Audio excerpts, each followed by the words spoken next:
But Havlicek steals it. Havlicek stole the ball. Down goes Frazier. Down goes Frazier. Down goes Frazier. Amici powers in.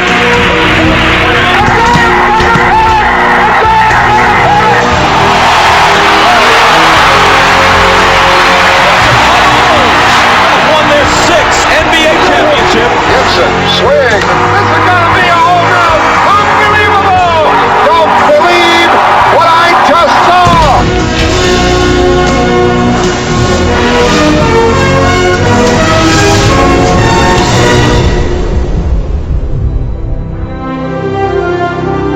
Hello, I'm Chris Fowler, and welcome to Sportscentury. During the NBA's first real surge of popularity back in the 1960s, Oscar Robertson compiled astonishing statistics that remain unmatched by any other player. But the game was different then, and so were the times. What has not changed is the memory of intolerance that still burns in the soul of the Big O, a player you had to see to believe.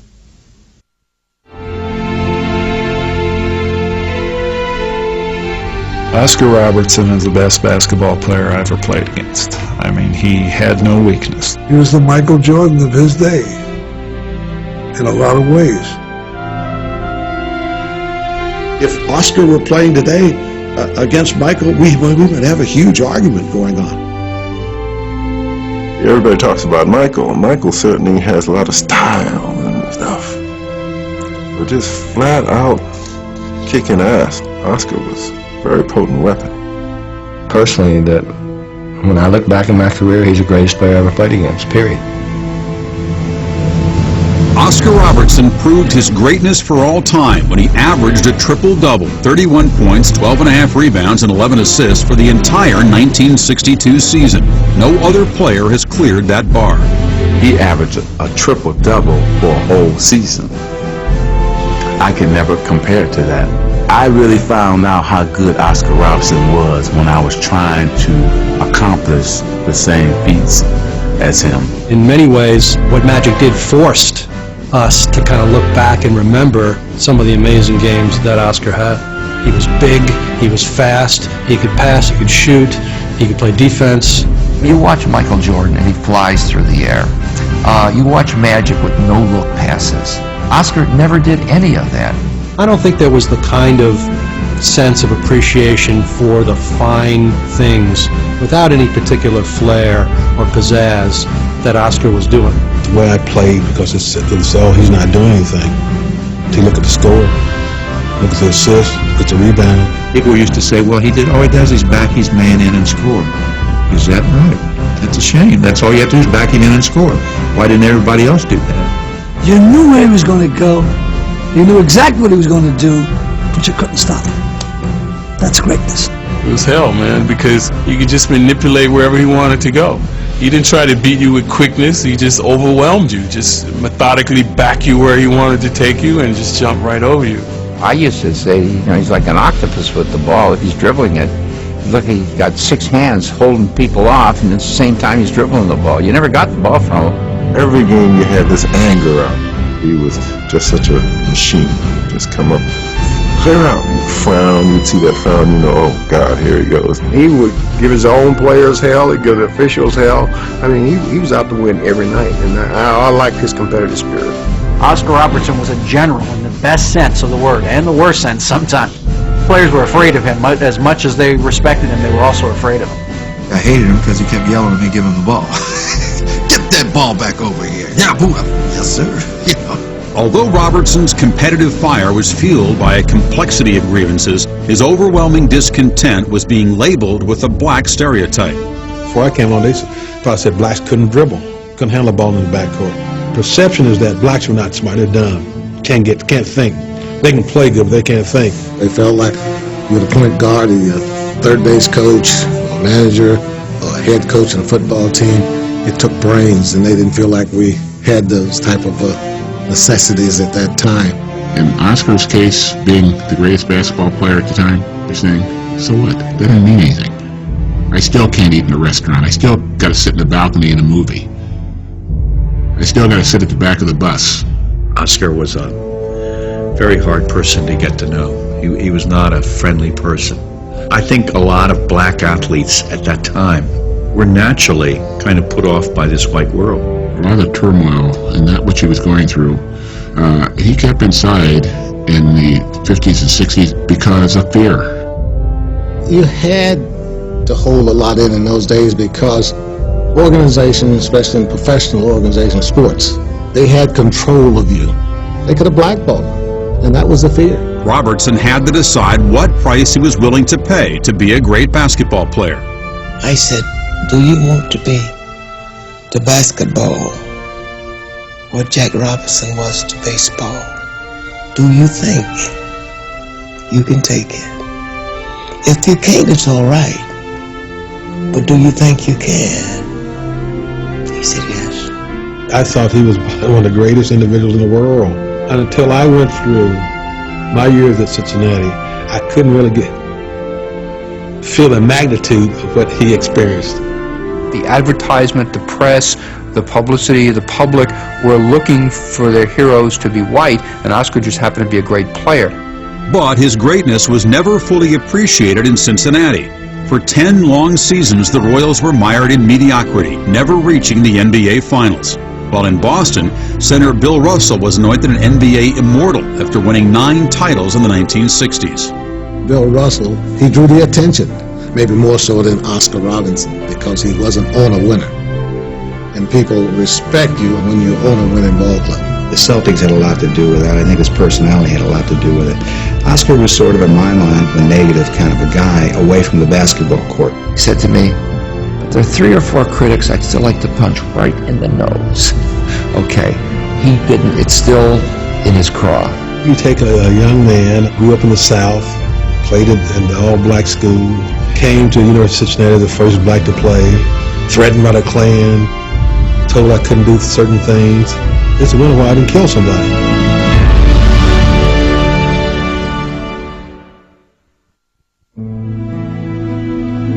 Born in Tennessee in 1938 and raised through adolescence in Indianapolis, Oscar Robertson suffered 2 brands of American racism, Northern and Southern.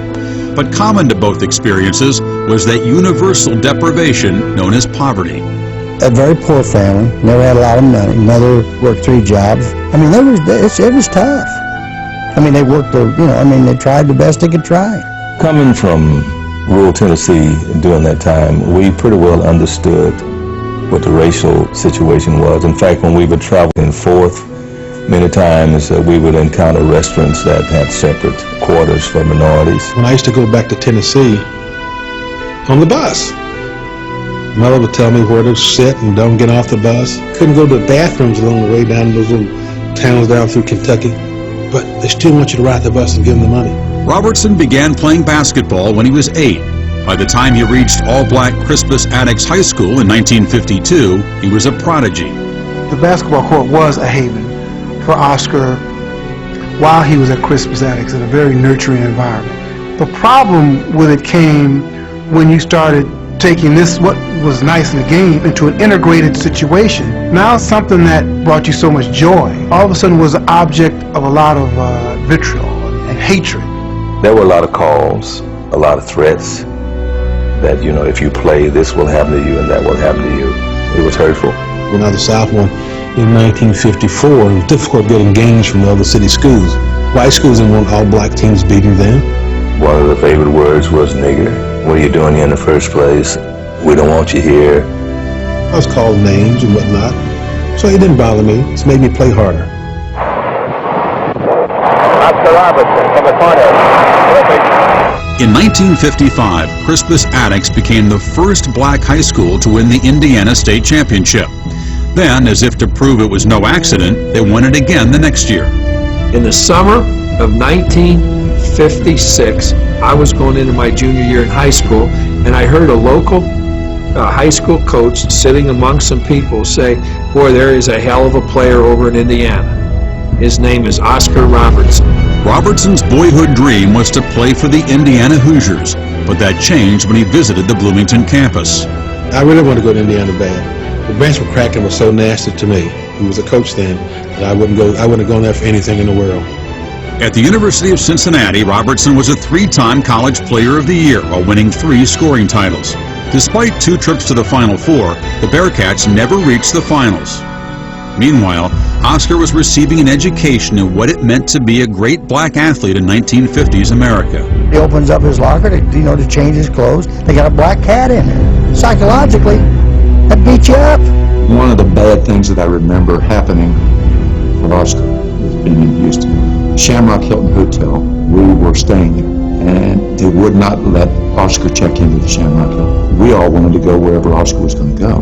But the coach said, no, we'll take care of Oscar. We'll get Oscar set up. He was upset, and I think he was on the verge of leaving. He was more upset with the university because he felt that they knew that was going to happen. I was never the same with my team again. Not that it affected the relationships I had with certain guys on the team, but I was never the same. In his junior season, Cincinnati was to play in the Dixie Classic in North Carolina. I got a letter from the Ku Klux Klan saying they was going to shoot me if I came and played in North Carolina. Robertson made the trip. The thick racial atmosphere that surrounded him finally exploded in a game against Wake Forest. Oscar was the best player in the country at that time. They were white down there, had no blacks on their team. They resented Oscar's abilities. I'm sure they did. Sports writers were yelling and calling Oscar names that we wouldn't even want to talk about. It was hurtful to him. It was hurtful to me to see it. Most men would have said, hey, that's it. I'm not going to do this. But he stayed in there. He stayed in and he persevered. After graduating, Robertson won a gold medal at the 1960 Rome Olympics. He was the territorial draft choice of the hometown Royals and was expected to apply his Midas touch to the struggling franchise. But gold was not in the team's future.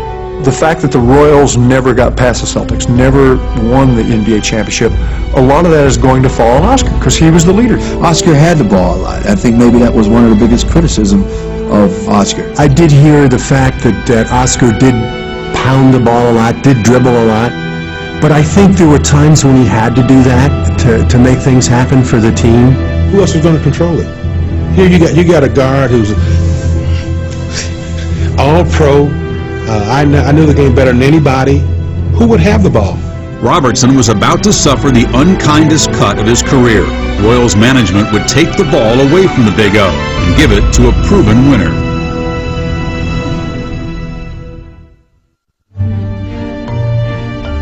In May of 1969, the Royals hired Bob Cousy as their new head coach. The hope was that the former Celtic star could instill a winning attitude with an up-tempo style and more ball movement.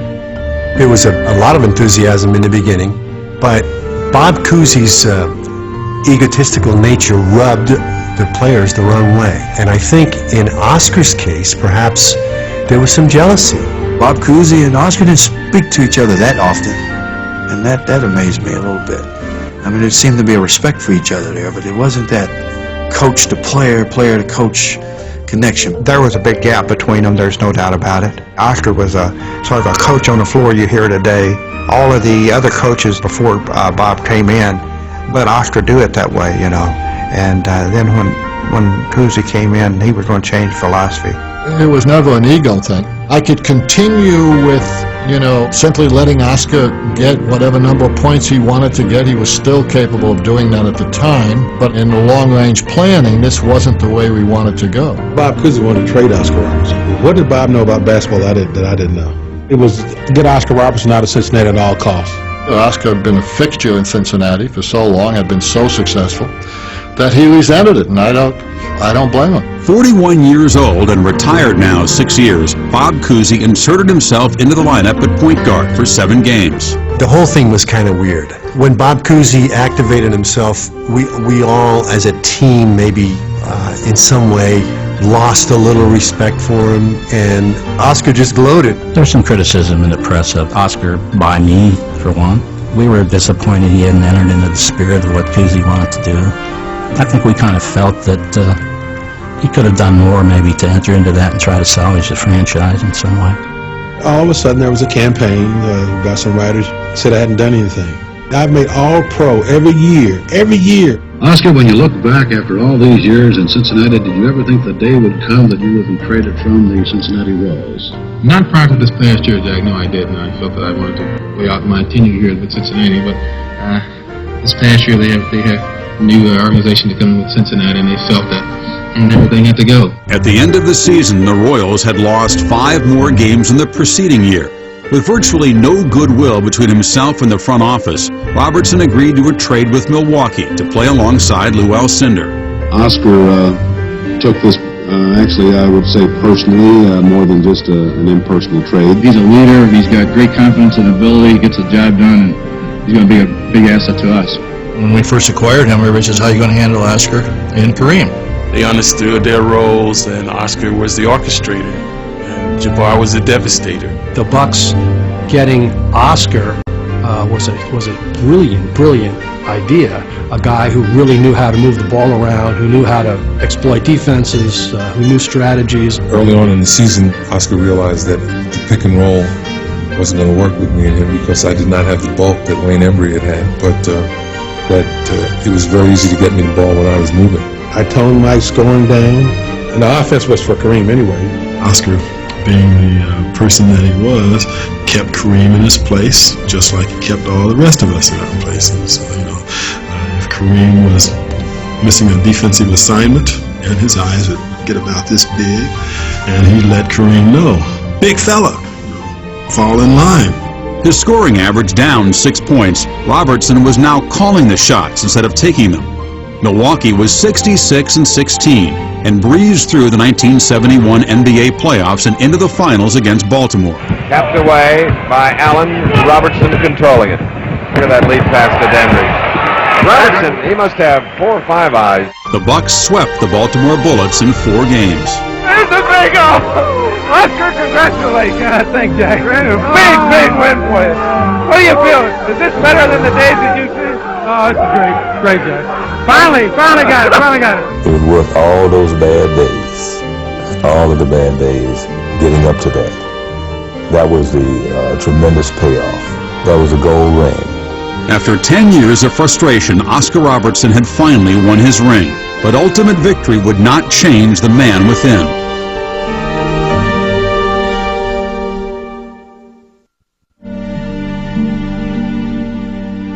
I was getting on the elevator, and there was Oscar, and he started crying, and he was so caught up in the moment, and he was just shaking his head, and tears were coming out of his eyes, and he said, "All my life, Greg, I finally won the NBA title." 3 years later, Oscar Robertson retired at age 35. For the league's all-time assist leader and second leading scorer, the parting seemed hollow and all too soon. I think Oscar always felt, at least later, unappreciated for what he gave to the game, because being in Middle America and yet somehow not embodying Middle America in the way Middle America would like to see itself. So therefore he could not be really codified properly for his impact to the game. I could understand why he's scarred. Your team, their success depends on you. And when they are successful, you don't get the credit you deserve. And when they are not successful, you get more blame than is deserved. But you cannot keep that in you. You have to let those things go. Letting go just wasn't part of Oscar's game. In the late 60s, when prominent black athletes were speaking out against racism, Oscar Robertson began working his own agenda. Oscar's mother had asked him to be a Jackie Robinson. All right, so what did he do? A guy who's never really known for making stands is the president of the NBA Players Association. In 1970, they filed suit. They took on the NBA. And basically what he did, he set in motion a suit that freed players. You know, Oscar wanted to carry that weight. And he did carry the weight. You know, but was he like Jackie? They're different people. I think Jackie Robinson is a very unique story. He's a very unique man. And it's just not fair to say to someone else, be Jackie Robinson. You can try to do some of the things, but you have to do it the way you want to do it, and it's comfortable for you to do it. He could have had Cincinnati in the palm of his hands, but he never let himself go to the point where He was completely open, completely relaxed. He always kept something back. Then, while speaking on the Cincinnati campus in 1994, when a statue of him was erected, Oscar finally did let go. I paved the way, but I was still naive. It has been said many times that God never puts more on you than you can handle. But believe me, you're tested often. We went to Houston. I didn't stay in the hotel with the team. The longest ride of my life coming back to the university. Sorry. They put a black cat in my locker room in North Texas. The statue is Oscar Robertson, but it's for you, and you, and especially you. That's for everybody. He cares deeply about things and about people, even though he gives an impression of being standoffish. He cares deeply. That was publicly seen in 1997. When he gave one of his kidneys to his oldest daughter, Tia, who suffers from lupus. I was shocked about that. I couldn't believe that someone from the hospital would let that out. I mean, right after I come out of surgery, I thought there was some ethics about things like that. He sees the hospital as not reacting in the proper fashion to his daughter, perhaps. Did Oscar go home and sulk? Oscar gave a kidney.